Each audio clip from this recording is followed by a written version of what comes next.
अस्सलामुअलैकुम बच्चों, कैसे हो आप लोग? पढ़ाई कर रहे हो ना घर पे?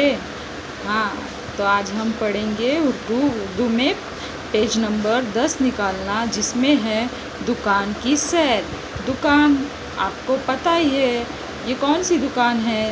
हाँ, ये किराना सामान की दुकान है, जहाँ पर ये चाचा किराना सामान बेच रहे हैं और एक औरत खड़ी है जो वहाँ ख़रीद रही है। आप तस्वीर को देखो और उसमें क्या क्या नज़र आ रहा है मुझे बताना। दुकान में अनाज के थैले रखे हुए थे, ऐसा जाकिर ने कहा। रहमत चाचा शक्कर तोड़ रहे थे, ऐसा सरोद ने कहा। दुकान में पापड़ भी मिलते हैं, आयशा ने कहा। आपको भी मालूम होगा दुकान में कौन कौन सा सामान मिलता है ना। तो आप लोग अभी बच्चे वाली 2 लाइन है, इसमें आप लोग लिखेंगे कि दुकान में क्या क्या मिलता है और आपको पता है, या तो फिर अपने अम्मी से पूछ कर लिखना। हाथ फेरो, यहाँ पर आप लोगों को क्या करना है, पेंसिल से हाथ फेरना है, ठीक है।